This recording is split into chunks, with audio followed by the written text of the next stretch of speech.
letters that for Reverend Ann and Reverend Mike. So I would like to begin. The first letter comes from Dr. James Lockhart. Dear Reverend Ann, what a great joy and excitement for both you and your congregation at the Spirit Work Center for Spiritual Living. Reverend Ray, by your ordination, you demonstrated the principles of the science of mind. As you move forward into this journey of ministry, I know that you shall continue to inspire and guide everyone that you encounter into a greater expression of Spirit. I offer you, Dr. Harry, and the congregations my congratulations, and knowing that you are moving forward in love and wisdom, making a difference within your spiritual community and the community at large. I'm sorry I can't be here with you in person, but please know I am indeed one with you in spirit. This letter is from the president of Centers for Spiritual Living, Reverend Dr. John B. Wirehouse.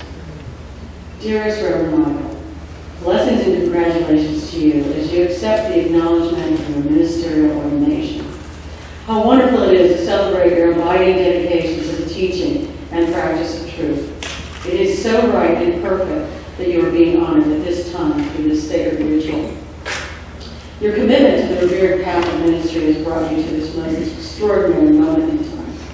As you step through this door of recognition and accept the mantle of ordained minister of religious science, your life will be forever changed. I am so proud of you and for you. All that you bring to ministry expands the presence and increases the impact of science of mind in the world. As you shine the light of Spirit, you illuminate the way for so many to awaken more fully to their spiritual magnificence. This chosen path is not an easy one. We must remain clear and dedicated to science of mind principles no matter what. And I know that every fiber of my being is that you will always be up to the task. Reverend Michael, even now, greater things await you as you stand in service to all who call you teacher and minister. Thank you for all you do, thank you for all you give, and thank you for all that you are. On behalf of a very grateful organization and spiritual movement, I again proclaim my most joyous congratulations to you and your loving community. With love and gratitude always. And this next letter is also from Dr. John Waterhouse for Reverend Ann. Blessings and congratulations to you as you accept this acknowledgement of your ministerial ordination. How wonderful it is to celebrate your abiding dedication to the teaching and practice of truth. It is so bright and perfect that you are being honored in this time through this sacred ritual. Your commitment to the reverend path of ministry has brought you to this most extraordinary moment in time. As you step through this door of recognition and accept the mantle of ordained minister of religious science, your life will be forever changed. I am so proud of you and for you that you bring to ministry expands the presence and increases the impact of the science of mind in the world. As you shine the light of the Spirit, you illuminate the ways for so many to awaken more fully to their spiritual magnificence. This chosen path is not an easy one.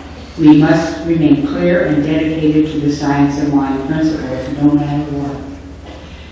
And what I know within every fiber of my being is that you will always be up for this task. Reverend Ann, even now, greater things await you as you stand in service to all who call you teacher and minister. Thank you for all you do. Thank you for all you give. Thank you for all you are. On behalf of a very grateful organization and spiritual movement, I again proclaim my most joyous congratulations to you and your loving community. With love and gratitude always, John Waterhouse. And this is from Reverends Lynn Gabrielson, Reverends Allison Alvarez, and Dr. Steve Gabrielson from the Saddleback Valley Center for Spiritual Living. Dearest Michael, we wish we could join you at your joyous celebration to share this very, very special day. We are with you in spirit, and we know that we will be splendid celebration.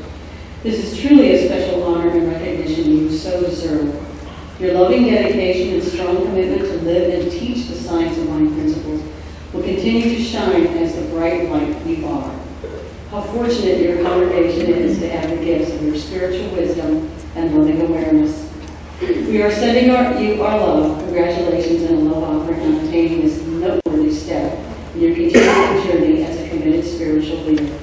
May you and the Granada Hills Center for Spiritual Living Congregation continue to grow and be a blessing to your community and beyond. Have a happy journey and much continued success. In love, joy, and peace. Lynn, Allison, and Steve. And this letter is both for Reverend Ann and Reverend Mike. It's from Angelica Jane Taggart from the CSL Baltimore.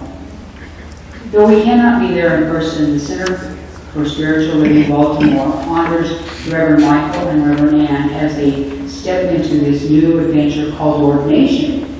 We send our blessings as they stay in the present moment throughout the ceremony and take it all in.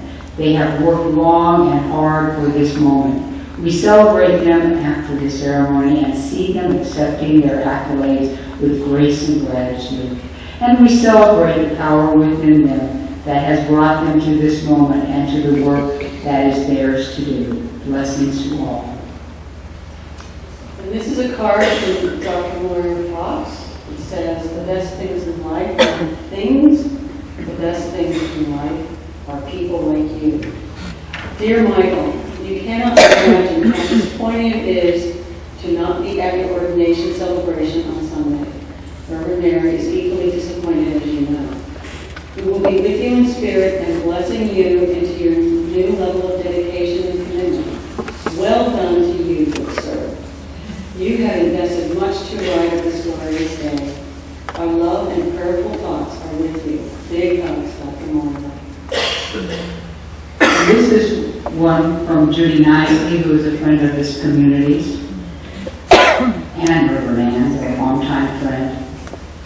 Your route to ordination only seemed circuitous, as you were pulled and pushed along the way by Spirit manifesting in beauty and brilliance as you. Those of us who loved you along the way only nudged this inevitable journey. Many blessings, heartfelt congratulations, Judy Nicely. This last one is from Dr. Jim Markart, the CD Valley Center for Spiritual Living. Dear Reverend Mike, what a great joy and excitement for both you and your congregation at the Center for Spiritual Living, Granada Hills. Reverend Mike, by your ordination, you demonstrated the principles of science of mind.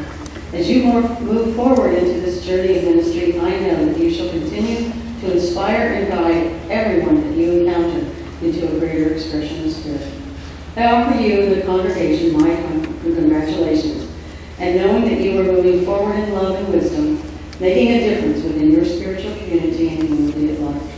I'm sorry I can't be there in person, but please know that I am indeed one with you in spirit. Love and light, Jim. Yay!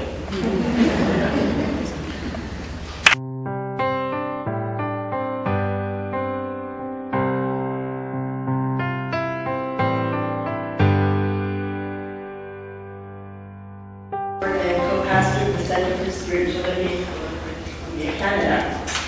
And it is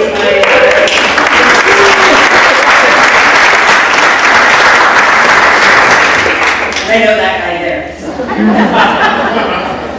It's my extreme pleasure, though, to have the opportunity to read the Declaration of Principles. And I always love reading these because these are read in every ceremony and celebration that happens at the Center for Spiritual Living. And they have been done over many, many years. And so they are very meaningful. And I ask you, if you choose, close your eyes and hear them as if you might be hearing them for the very first time. We believe in God, the living Spirit Almighty, one indestructible, absolute, and self-existent cause. This one manifests itself in and through all creation, but is not absorbed by its creation. The manifest universe is the body of God, It is the logical and necessary outcome of the infinite self-knowingness of God.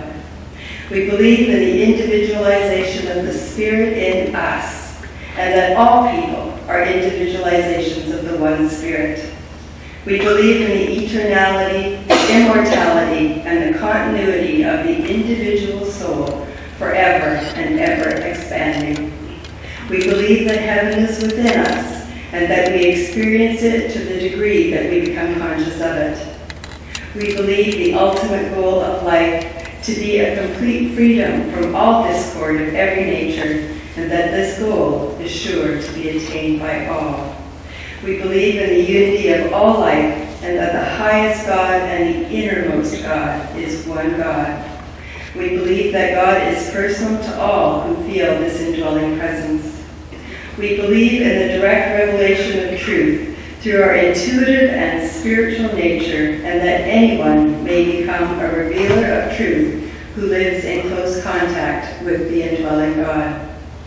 We believe that the universal Spirit, which is God, operates through a universal mind, which is the law of God, and that we are surrounded by this creative mind, which receives the direct impress of our thought and acts upon it.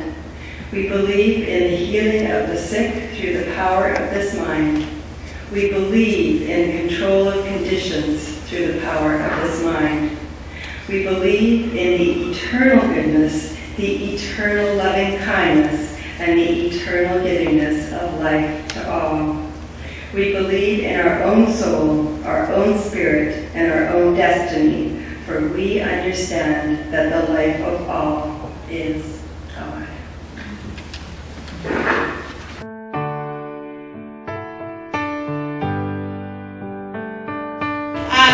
I graduated in May 1993, and in those days, when you took your orals at Asilomar, you were not informed as to whether or not you passed for a significant period of time after your oral panels.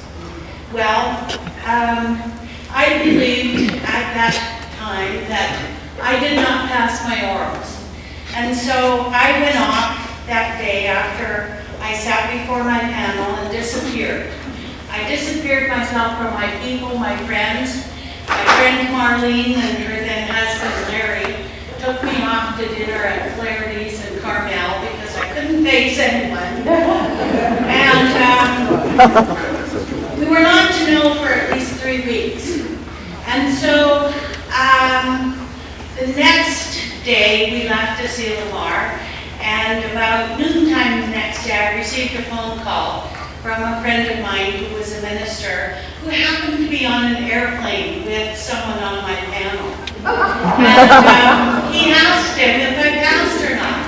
And he said, well, she was very nervous, but she was funny and bright, and we knew she knew what she was talking about. Good to know, good to know. And he told me that I passed. And Ken, our speaker, on the other hand, I think was one of those people who didn't find out for a very long time. I met Ken and Deb at Asilomar the very first time they came there, and we have been friends ever since. I knew the moment that I met him that he was ministerial quality. I knew the moment I met Deb that she was ministerial quality. Both of them, of course, thought I was off my rocker because they, I don't know, at that point, had you even taken class? No. So here they were, 2 people showed up at Asilomar, and I was claiming ministry for them. They're daylights out of them, actually. What you need to know is that Dr. Ken Gordon is somebody that you can trust. Dr. Ken Gordon is someone who is one of us. Dr. Ken Gordon is our spiritual leader under the new organizational model, Centers for Spiritual Living. He is a past president of Religious Science International. He has served diligently. He lives in a God-forsaken place in central British Columbia, about as far away as you can get. And yet, he's here today. And he's here for just about every festivity that we have. He is, as I said, someone who is my friend. He is a confidant. He is, I know, one of the most expanded consciousness that I think I've ever met. Not because we graduated together, but because we have walked this journey together hand in hand, heart to heart, and soul to soul. Would you give a warm welcome, please, this afternoon to our spiritual leader, Pastor Tim.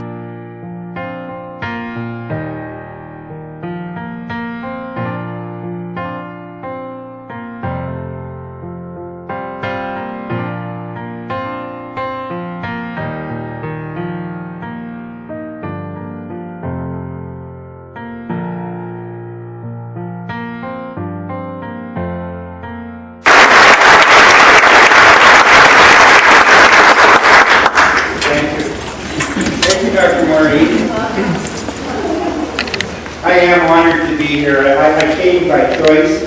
Nobody forced me to do it. Reverend Ann and Reverend Mike are jewels in our organization. And as such, they deserve to be treated as the gems that they are. Having said that,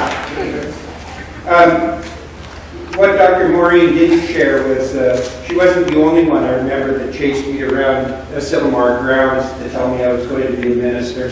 I remember there was a minister, and we've been in the movement, 7 days.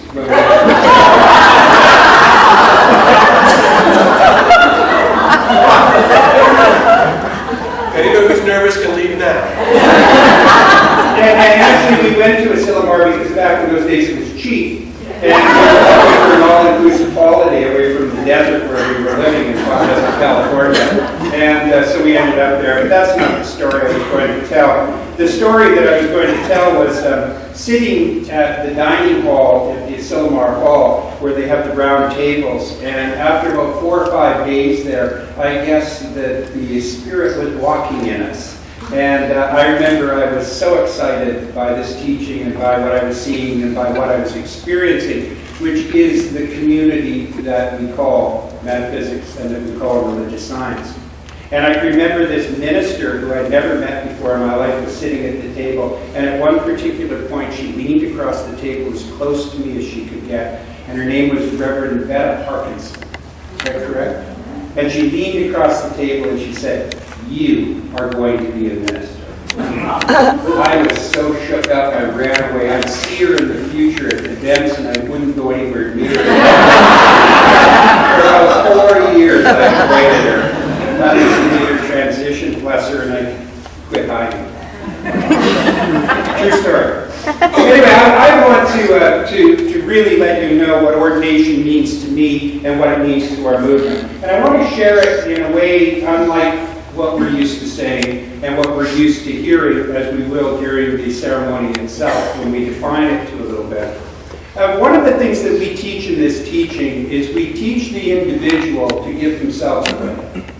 We teach the individual to spend themselves in life and spend themselves in the world.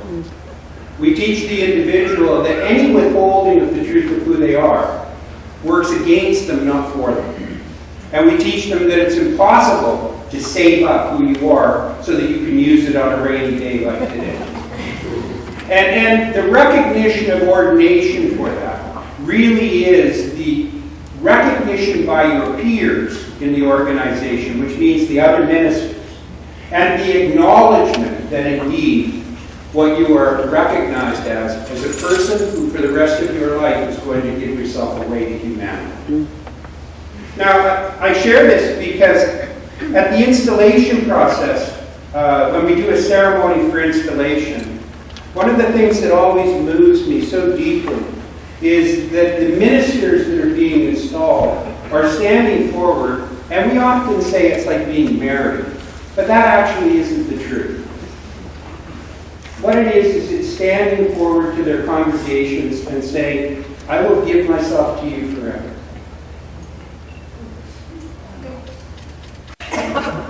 There will never be a time that I withhold from you. There will never be a time that I stand back from you. And my question is, when was the last time somebody gave you that? Came forward and stepped into your life and said, I will love you unconditionally. This doesn't mean, as we were talking outside, that I'm going to do your socks. What it means, though, is I will love you and see through all things to the truth of who you are. I will witness and I will recognize the beauty of who you are. And I will never, ever back down from that. I will never step away from that call and that recognition. I will be there for you in good times and bad times, and I will do my best at giving myself to you all the time. And that is a gift of humanity that is very, very rare in this world. But I will tell you something. The title of this talk is Regain Yourself. I stole it from Dr. Vincent. The concept is that we don't have to enter into ministry to do that. Why we do that is because that is a way to live our lives effectively, and that's what we're taught. What this teaching says that when you do that, and when you are that, you are authentic and actualized. And when you are authentic and actualized, what happens is you work in perfection with the fabric of life itself. And like I say, not all of us are destined to be ministers. Not all of us need to be ministers. And as a matter of fact, if we were all ministers, there'd be a certain amount of redundancy in the whole thing, don't you think? But the truth is that we all have a particular calling to enter into in our lives. And when we enter into that calling with our entire of our heart and soul, when we enter into it with the honesty of who we are, when we're prepared to give ourselves to life unconditionally, and not hide, not back down, and not back away from what we're doing and how we're doing it, then what we're really doing is we're being authentic, and we're giving the gift back that we were born to give. This morning in Granada Hills, I talked about the ability for us to be able to live lives of perfection and live a life of perfection by being who we are and being whole. It is the purpose of Centers for Spiritual Living to awaken humanity to its spiritual magnificence. It is the vision of Centers for Spiritual Living to create a world that works for everyone. I believe you heard it in the declarations when Dr. Holmes said to create a world that is free of discord. That's pretty much what it means. And we are blessed to have people such as Reverend Ann and Reverend Mike come forward to be able to share that from this platform in this way that they have chosen to do it. It doesn't mean that they're special because they're ministers. It doesn't mean they're special because they're religious scientists. It means they're special because they've committed to give themselves away to life and to the world and to their congregations. That is a powerful thing. What we require from everyone in our teaching, and what we require in this world for all, is to have a place and a position where we can all stand forward and give ourselves from that place to the world itself. Whether it be music that you're interested in or you're a mailman, it doesn't matter. The point is to show up into the world and spend yourself and give yourself away. Ordinations are exceptionally special in my world and my life. Because by the time someone enters into ordination, by the time they have gone through and crossed the Rubicons that they need to in order to be here sitting as these two are right now, and for that matter as a lot of the people that are here now, in order to arrive at that particular point, what they have done is they've stepped out into faith and given themselves away. They haven't backed down, they haven't quit, they haven't run away. That which I know they experienced did not scare them off. One of the things that I was aware of when I was a young minister coming up was I had a lot of ministerial friends, and I would talk to them. And we would get on the phone and we would carry on conversations. And it didn't matter whether they were a staff minister, whether they were an assistant minister, whether they were a co-pastor, whether they were a minister of a new form of work or a new way, whether or not they were ministers in waiting or whether or not they were ministers in activity, every single one of them passed through the same flame and through the same fire on the way to get to this ordination. They went through the experience of recognizing the difference between betrayal and abandonment, and knowing that what they were seeing was indeed their own frailty and their own consciousness and their own fear stand up to be counted.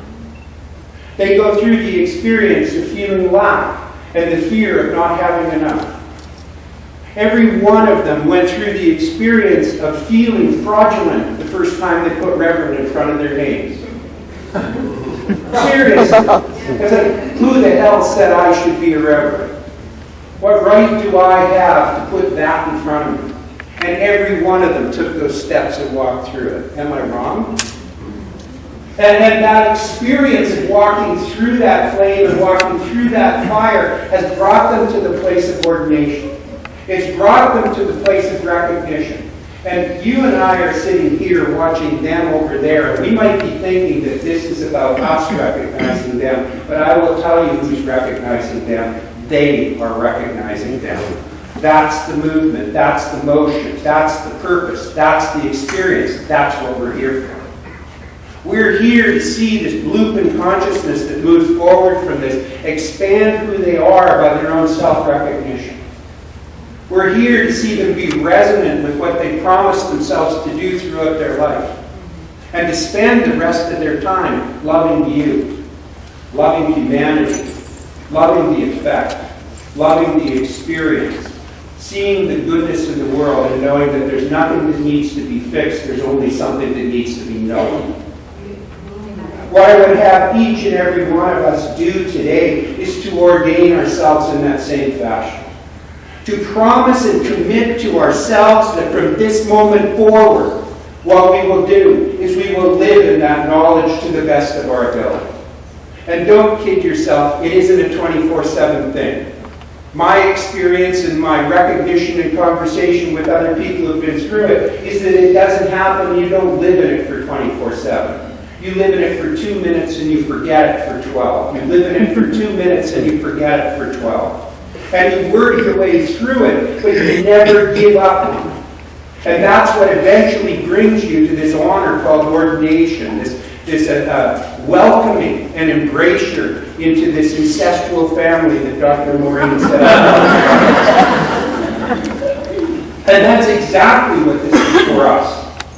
And it doesn't have to be religious science. It doesn't have to be this theory. It doesn't have to be new thought. It doesn't have to be ministry. It has to be to move to something in your life that you have such passion, such joy, such honesty, such truth that's wrapped in it for who you are, that you commit yourself to it forever.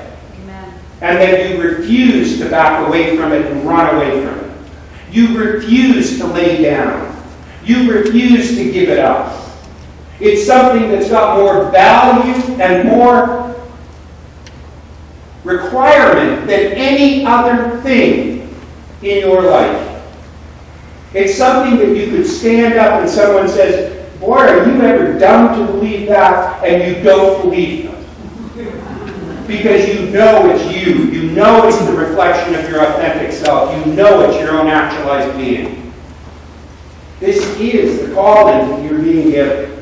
It is the calling and the ordination that you are stepping forward if you choose to practice, if you choose to step into it. For those of us here that we call it ministry, some of us and most of us have done it, and like I say, 2 minutes on, 12 minutes off.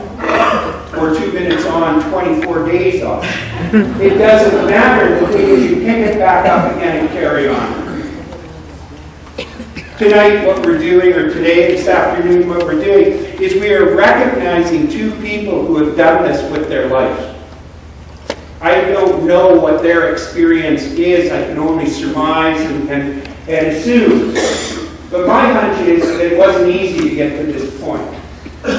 My hunch is that there were a few times when you might have had bruised knees or scrapes in the process of getting here and arriving. My idea behind it is that there were times when you were hurt, and probably times when you said, you know what, why am I doing this? Because of the big money, right?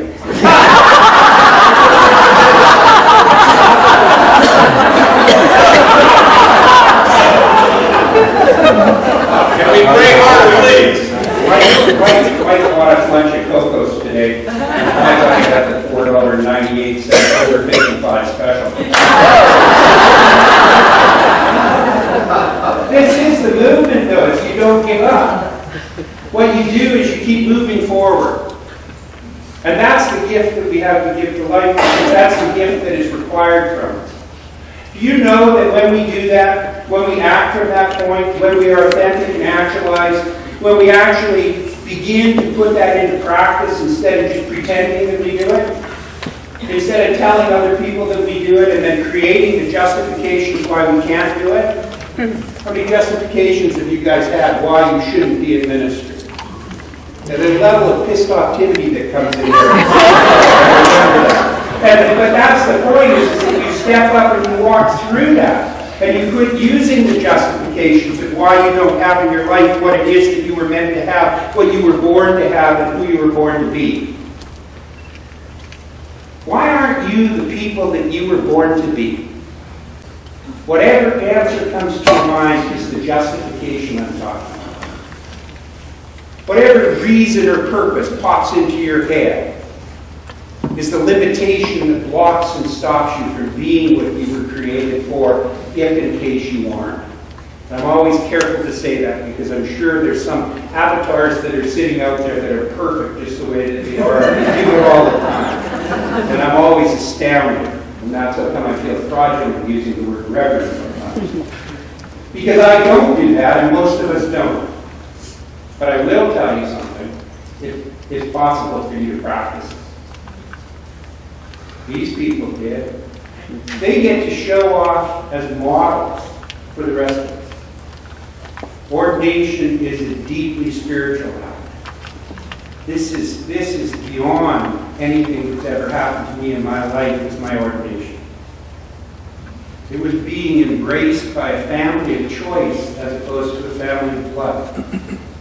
It was being recognized for the work that I put in, which is unseen and unknown for most people. Not recognized. It's a powerful moment, a powerful time. And you too deserve to be ordained. Not just by the consciousness of being here and being present. You deserve it because you stepped up and you stepped through. You moved past the veil that kept you small, and you moved into the veil that created this so that the world could recognize you as lifetime teachers, mentors, and ministers. That's what this is about. It's no light thing. The fact that it took you, Mike, 3.5 years to get ordained since the time you were actually ordained to have the celebration? 1.5. I'm kidding. That's perfect. It's perfect. It's not a push to force thing. You get ordained, you know when you're ordained. You ordain yourself. And when you're ready for it, what happens is the world shows up and gives you a celebration. It doesn't always look like this, although I'm sure Dr. Harry would be happy to have 400 people here celebrate anything that you want to do. But you know what? Is that you have the ability to do this for yourself. It doesn't have to be the pathway of spirituality. It doesn't have to be the pathway of ministry. What it has to be is the pathway that you were called to fulfill. And when you do that with your heart and soul, and when you walk through it all, and when you face the problems and the trials that show, and when you learn how to handle it, you will come out the other side doing what you were born to do, creating what you were born to create, being who you were born to be. And at that particular point, when we do that together, we will have a world that works for everyone, and not until. We in Centers for Spiritual Living rely upon you, the congregants and the congregation. We rely upon our practitioners and our ministers to create that world that works for everyone. And we can only do it if we begin to apply it and use it in our day-to-day lives and put it into action and activity. So today what we do is we celebrate the models of that activity in Reverend Anne and Reverend Mike. And I, for one, bless them. And I love them. And I know only the greatest for them. For I know that they are individualizations of God who have found their own identity. Thank you for listening.